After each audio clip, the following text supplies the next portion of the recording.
Dr. Amanda Walker rubbed her tired eyes as she stared at the monitor's unusual readings. The Deep Space Monitoring Station had been picking up strange signatures all week, but this was different. The objects were moving against the solar winds, defying the natural flow of space around them. "Hey, come take a look at this," she called out to her assistant, Kevin Mitchell, who was dozing in the corner of the NASA lab. It was 3 a.m., and they were the only ones still working the night shift. Kevin stumbled over, his coffee mug nearly empty. "What are we looking at, Doc?"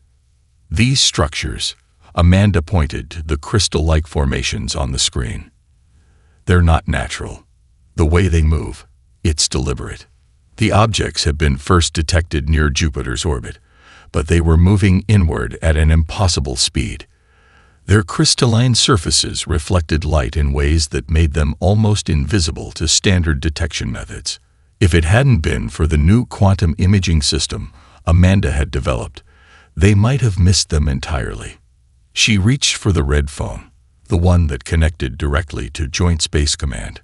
Before her hand could touch it, every screen in the lab went dark. Kevin started, but was cut off by a blinding light that flooded through the observatory's dome. The crystalline ships had arrived. Within hours, the world's military forces were on high alert. Amateur astronomers across the globe captured images of the diamond-like vessels descending through the atmosphere, their surfaces refracting sunlight into prismatic displays that lit up the sky. Colonel James Richardson stood on the tarmac at Andrews Air Force Base, watching as fighter jets scrambled into formation. 20 years in the Air Force had prepared him for many things, but not this. The aliens had bypassed every early warning system, every defense network, moving through Earth's space like ghosts. "Sir," a young lieutenant ran up to him, face flushed with excitement or fear. "They're landing. The main ship, it's heading for the Amazon." The Nexarians had chosen the world's most diverse ecosystem for their first contact. Their massive crystal ship, nearly 2 miles long, descended through the clouds above the rainforest. They had expected the primitive organics to be awed by their display of power and technology. They weren't prepared for what happened next. Dr. Amanda Walker was on the first scientific team to reach the landing site. The Nexarian ship had created a perfect clearing, its crystal surface gleaming in the tropical sun. But something was wrong. The previously flawless surface was already showing signs of degradation.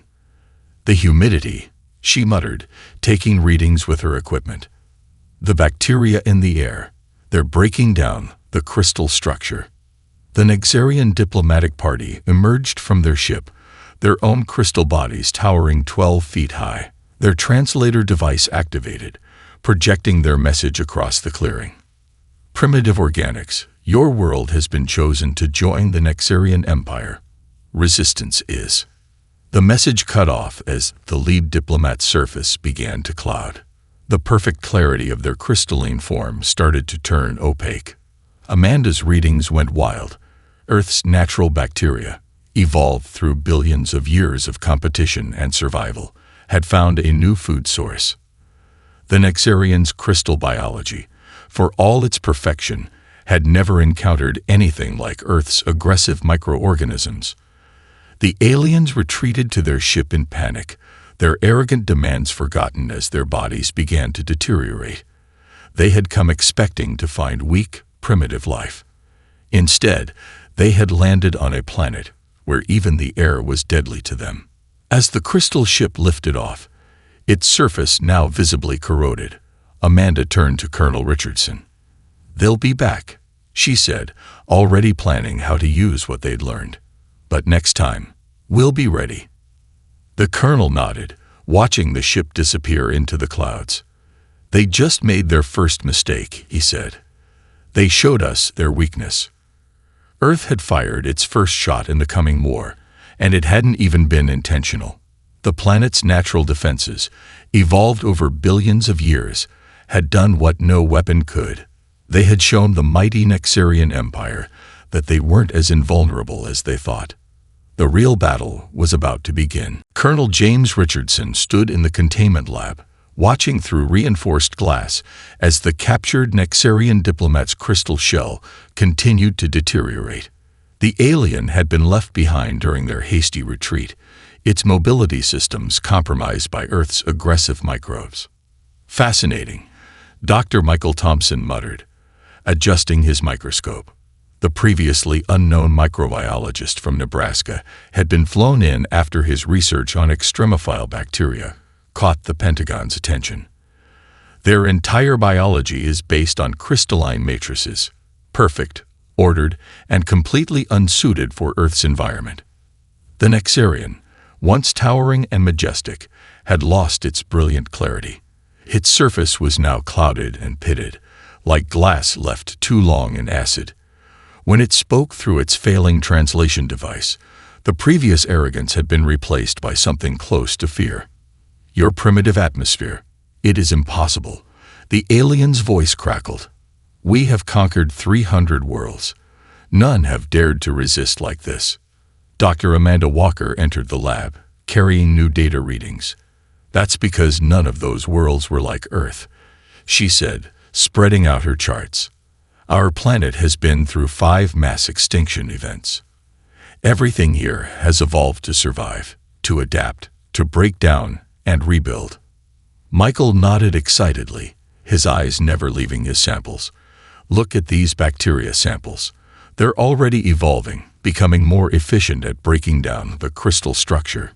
In just days, they've adapted to use the Nexarian biology as a food source. The alien's translator emitted a high-pitched sound that might have been distress. The Empire will not stand for this. Our main fleet approaches. Your world will be sterilized, made pure like our crystal gardens. Colonel Richardson laughed, a sound without humor. You still don't get it, do you? Earth isn't some hothouse flower. Our world has survived things that would shatter your crystal cities to dust. In the corner of the lab, a junior scientist named Sarah Peters made an unexpected discovery. Dr. Thompson, the bacteria.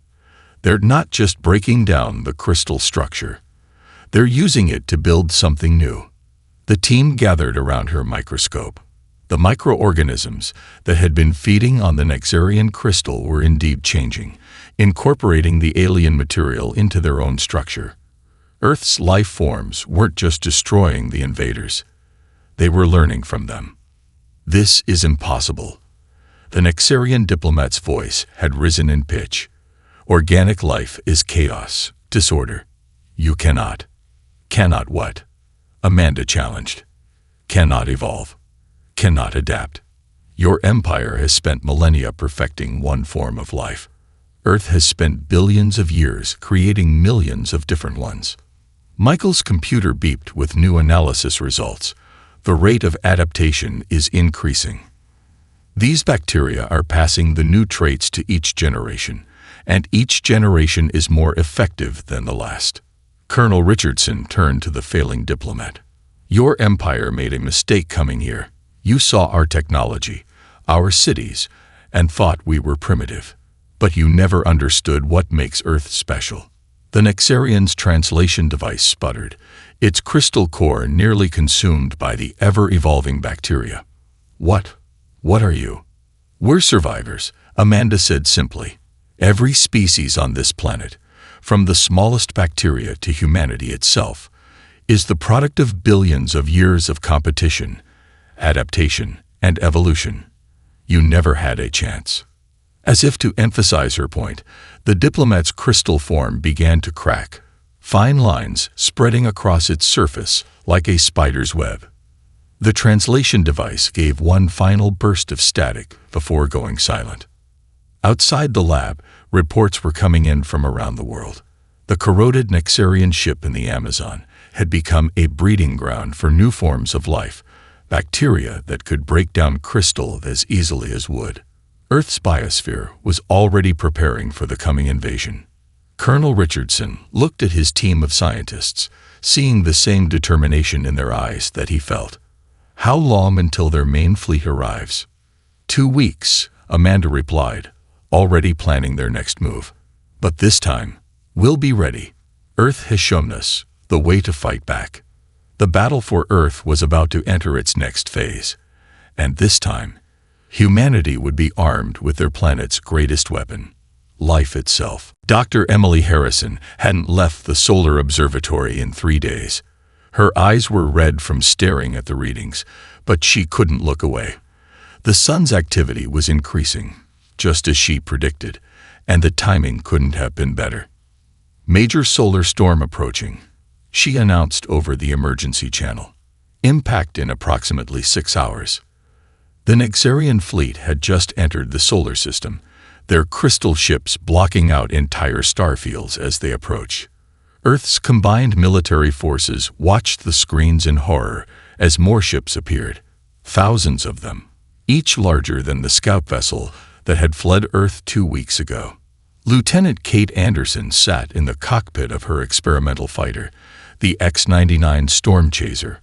The aircraft had been designed to study extreme weather phenomena, but now it would serve a different purpose. Her squadron was hidden in the eye of a massive hurricane off the coast of Florida, waiting. "Remember," her commander's voice crackled over the radio, "their ships can't handle our atmosphere even in good weather. In this storm, they'll be flying blind." The first wave of Nexarian ships entered the atmosphere, their crystal hulls glowing with the heat of re-entry. They formed perfect geometric patterns, a display of power and precision that had broken the will of countless civilizations. Then the solar storm hit. Earth's magnetic field, already a natural defense against solar radiation, lit up like a shield. The Van Allen belts surged with energy, creating electromagnetic distortions that the Nexarians had never encountered. "Their navigation systems are failing," Dr. Harrison reported, watching the chaos unfold. "The crystal matrix they use for computing can't handle the magnetic interference." The perfect formation broke apart as ships struggled to maintain control. Some began to spiral, their crews unable to compensate for Earth's natural electromagnetic field. Others flew blindly into each other, their communication systems overwhelmed by the solar storm. Lieutenant Anderson led her squadron out of the hurricane's eye. The storm chasers were built for this, their systems hardened against everything nature could throw at them. The Nexarian ships, for all their advanced technology, were as fragile as glass sculptures in a tornado. "Target their port sides," she ordered. That's where the bacteria damage was worst on the scout ship. The storm chasers struck like lightning, their specially modified weapons delivering payloads of the same bacteria that had evolved to feed on Nexarian crystal. The alien ships, already struggling with Earth's atmosphere, began to deteriorate before their eyes. In space, the situation was even worse for the invaders. The solar storm had turned Earth's magnetic field into a weapon, creating surges that disrupted the crystal lattices of their ships.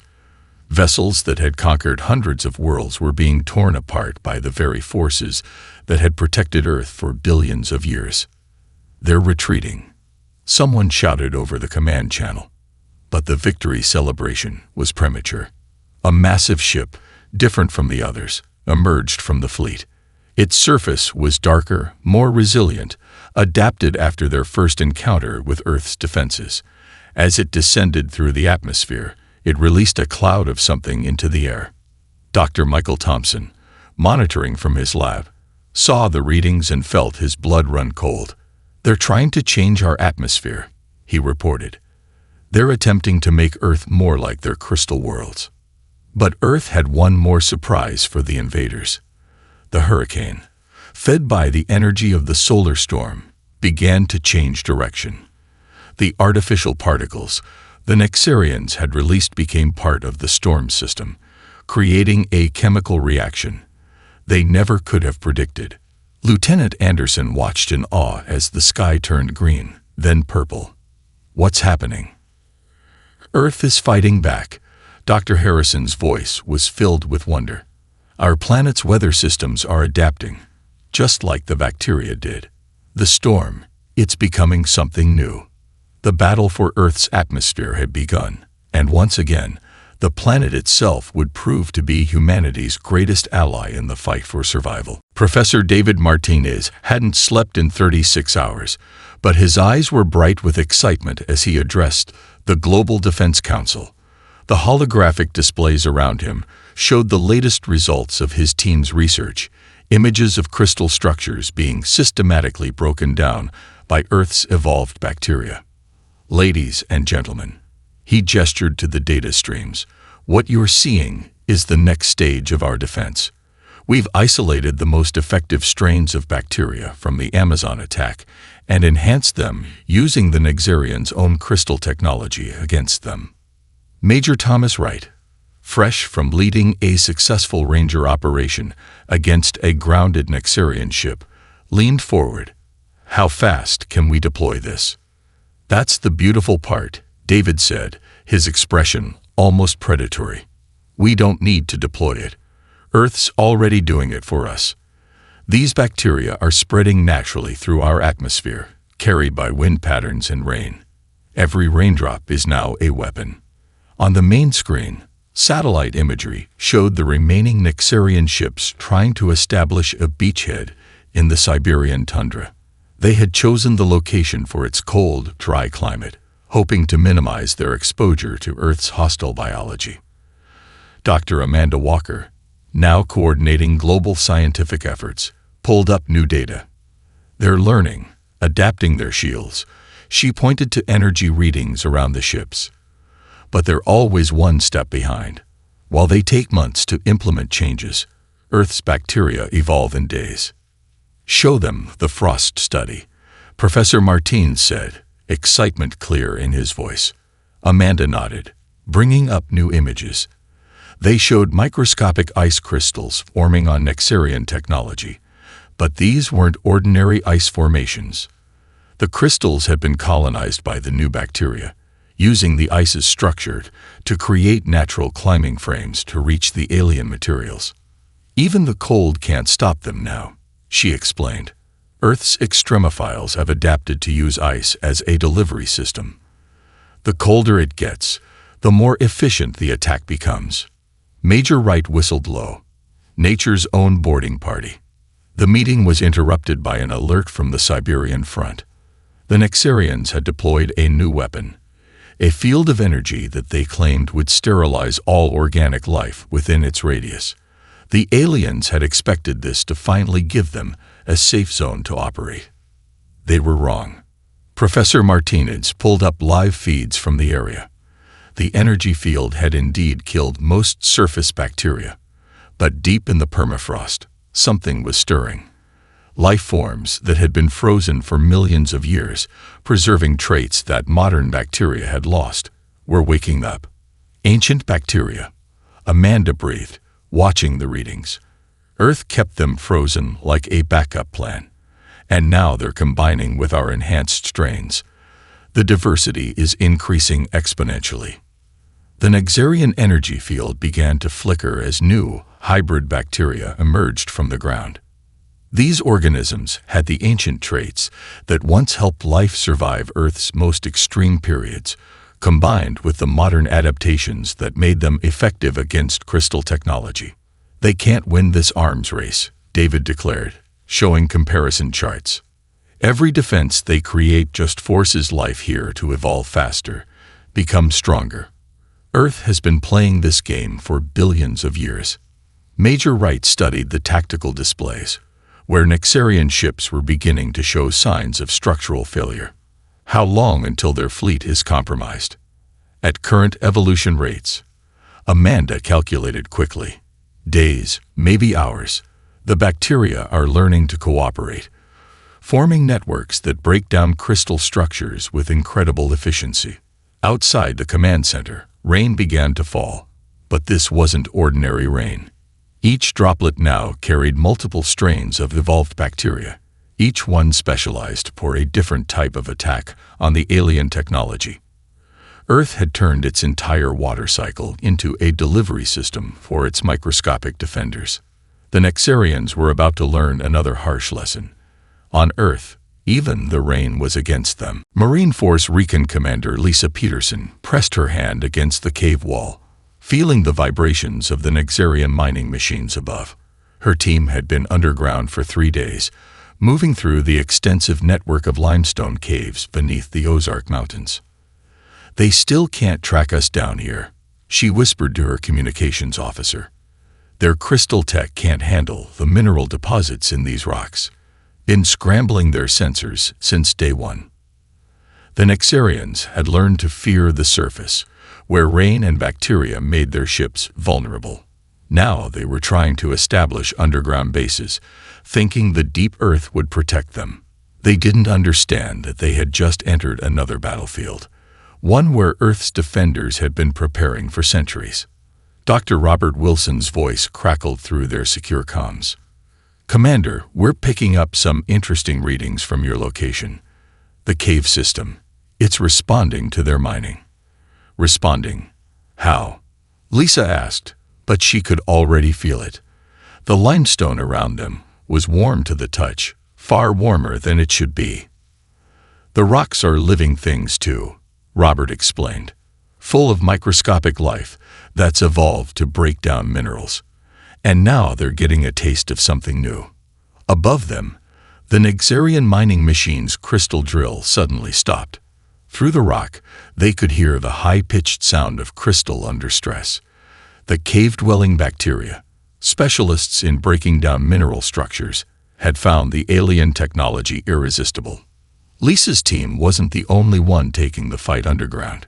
Across the world, Special Forces units were using Earth's natural cave systems as highways, striking at Nexarian bases from below.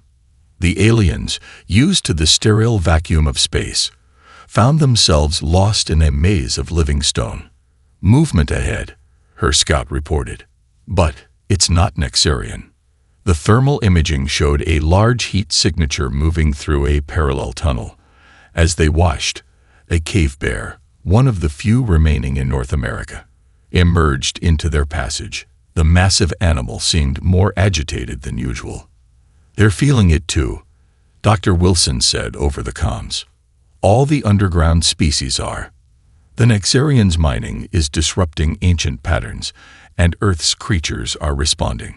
The bear turned its head toward the surface, where another mining machine had started up. With a low growl, it began moving toward the vibrations. Lisa's team followed at a safe distance.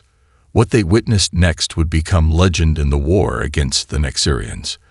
The cave bear, acting on instincts honed over millions of years, led them to a weak point in the cave system. As the mining machine broke through, the bear attacked, its powerful claws finding gaps in the crystal structure that human weapons had missed. The wildlife, Lisa reported back to command, they're not just reacting to the invasion. They're actively fighting it. Even the blind cave fish are attacking their equipment when it enters the underground rivers. Deep in his research bunker, Dr. Wilson was ecstatic. "It makes perfect sense. Earth's species have spent millions of years learning to detect and respond to threats to their environment. The Nexarians aren't just fighting us. They're fighting every living thing on the planet." Reports began coming in from around the world. In the caves of Vietnam, entire colonies of bats were swarming Nexarian survey teams. Australian wombats were collapsing alien mining tunnels with their digging. Even the microscopic water bears, the nearly indestructible tardigrades, were breaking down crystal components at the molecular level. "They never had a chance," Lisa said, watching as more cave creatures joined the bears' attack. "Space might be static and empty, but Earth is always moving, always fighting, always alive." The Nexarians had made another critical mistake. By going underground, they had awakened Earth's hidden defenders, species that had evolved in the dark and knew every secret of the world below. The planet's defense was total. From its smallest bacteria to its largest predators, all of Earth's children had joined the war. Dr. Robert Wilson stared at the readings from his hidden laboratory deep in the Rocky Mountains, his face illuminated by the glow of multiple monitors. The data streaming in from satellites and ground stations told a story that made his blood run cold. "They're not just attacking us anymore," he announced to the emergency council meeting over secure channels. "They're trying to change Earth itself." The Nexarian Empire had deployed their most powerful weapon yet, massive terraforming ships that hung in low Earth orbit like artificial moons. Their crystal surfaces had been modified to resist Earth's bacteria, coated with layers of engineered materials that could withstand the planet's natural defenses. Colonel James Richardson watched the live feed as the first wave of changes began. The alien ships released clouds of crystal particulates into the upper atmosphere, designed to begin converting Earth's environment into something more like their homeworld. "They're trying to make Earth sterile." Dr. Amanda Walker's voice was tight with concern. "Like their crystal gardens, they want to kill everything and start over." But Earth had survived far worse in its long history. As the crystal particles descended through the atmosphere, something unexpected began to happen. The same mechanisms that had helped life survive multiple extinction events started to activate. Professor David Martinez, monitoring bacterial evolution rates, was the first to notice the change. It's accelerating. The bacteria aren't just adapting. They're evolving faster than we've ever recorded. On his screens, the microscopic war was visible in stunning detail. New strains of bacteria were emerging in real time, each generation more effective than the last at breaking down the crystal particulates. What should have taken millions of years was happening in hours. "Earth's defense systems are in overdrive," Robert explained, his voice full of wonder. "The planet has done this before. During the Great Oxidation Event, during each mass extinction. When life here is threatened, it doesn't just fight back. It reinvents itself." The Nexarian command ship, detecting the failure of their terraforming attempt, launched a second wave of particles. These were different, designed to bond with Earth's upper atmosphere and create a crystal shell that would block out the sun. They never got the chance. High in the atmosphere, Earth's weather systems had begun to change. The crystal particles were caught in unprecedented storm systems, drawn into massive hurricanes that hadn't existed hours before. The planet's jet streams, responding to the threat, had reformed into new patterns that trapped and destroyed the alien matter. "The atmosphere is alive," Amanda breathed, watching the data pour in. "Not just the bacteria. The weather itself is evolving."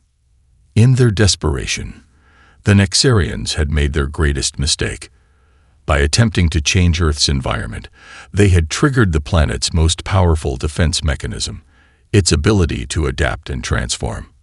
Lightning storms, unlike anything in recorded history, lit up the skies. The electric discharges weren't just random. They were targeting the crystal particles, breaking them down into components that Earth's evolved bacteria could more easily consume. "They don't understand what they're fighting," Robert said, watching as another terraforming ship's systems began to fail. "They think Earth is just a planet, just a rock with some life on it. But it's more than that. It's the greatest engine of change and adaptation the universe has ever seen." The Nexarian fleet's perfect formation began to break as their terraforming strategy backfired spectacularly. The very changes they had tried to force upon Earth were being turned against them, transformed by the planet's biosphere into new weapons. "Send word to all commands," Colonel Richardson ordered, a grim smile on his face. "The Empire just made their last mistake. They tried to change Earth, but Earth is about to change them instead." As if in response to his words, the storms intensified, and the sky itself seemed to come alive with purpose. The planet that had given birth to life, that had survived everything the cosmos had thrown at it, was about to show the Nexarian Empire why some worlds should never be challenged. Admiral Jennifer Cooper stood on the bridge of the U.S. Defender, Earth's first hybrid warship. Its hull gleamed with a combination of human engineering and repurposed Nexarian crystal technology, But unlike the alien ships, this vessel had been built to embrace Earth's chaos rather than fight it. "All ships report ready, Admiral," her executive officer announced. "The bacterial delivery systems are primed, and the weather control arrays are online." The combined Earth fleet had been built in secret during the past weeks, each ship incorporating lessons learned from the planet's natural defenses. They weren't just warships. They were extensions of Earth itself. "Launch the first wave," Jennifer ordered. "Let's show them what we've learned." Dr. Alexander Murphy's voice came through the command channel from his laboratory below decks. "The new strain is ready, Admiral. These aren't just regular bacteria anymore. They're enhanced with Earth's entire arsenal of survival traits." The fleet rose through the atmosphere, their hybrid hulls shifting and adapting like living things.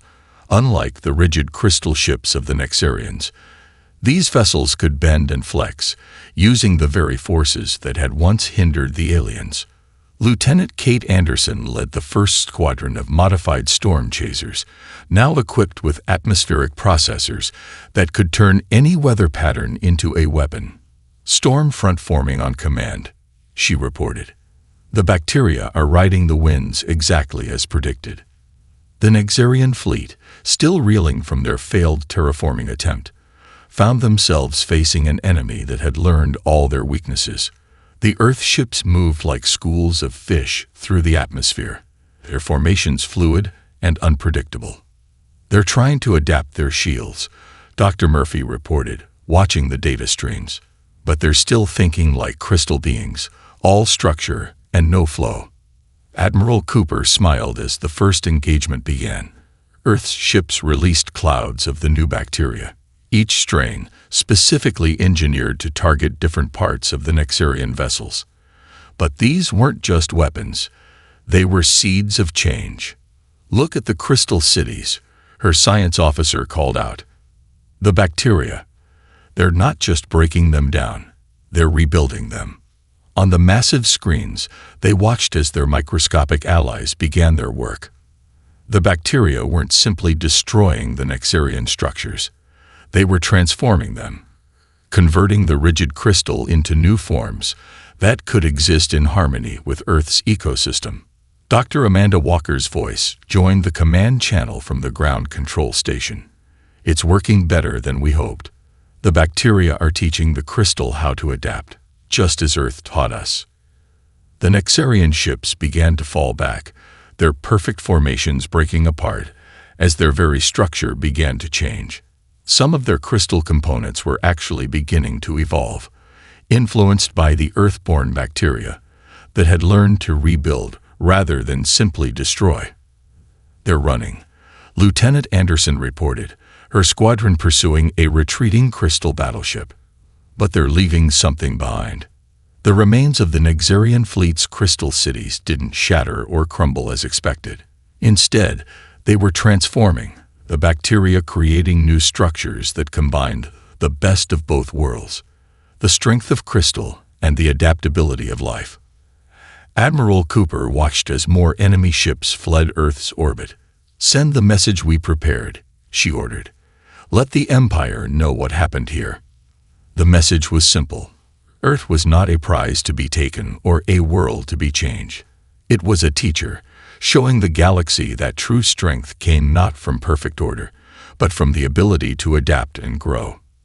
As the last Nexarian ships disappeared into deep space, Dr. Murphy made an astounding discovery: the modified bacteria. They're not just surviving in space. They're thriving. We've created something new, life that can exist in the void, born from Earth's toughest children. Earth had not just defended itself. It had given birth to a new form of life, one that could bridge the gap between crystal and organic, between order and chaos. The planet that had survived everything the universe had thrown at it had done more than win a war. It had changed the very nature of life itself. The Great Hall of the Nexarian High Council had never known silence like this before. Its crystal walls, once a symbol of perfect order, now showed signs of change, traces of organic patterns that no amount of cleansing could remove. The bacterial legacy of Earth had followed their fleet home, not as a plague, but as a teacher. Supreme Commander Xylith, their crystalline form dulled with defeat, addressed the council. We were wrong about Earth. We were wrong about everything. On the holographic display before them, Dr. Amanda Walker stood alongside Admiral Jennifer Cooper, representing Earth in this historic moment. The humans had declined to send their delegation in person, not out of fear, but because they knew the Empire wasn't ready for direct contact with Earth life. Your Empire has conquered 300 worlds, Amanda spoke, her voice carrying through the translation field. But how many of those worlds did you actually understand? The council chamber's perfect geometry had been the pride of the Empire. Now, those same council members watched as their own architecture slowly transformed, the Earth bacteria teaching their crystal structures how to adapt rather than shatter. Life on Earth was never meant to be perfect. Admiral Cooper added, it was meant to survive, to change, to grow. That's the lesson our world has been teaching for billions of years.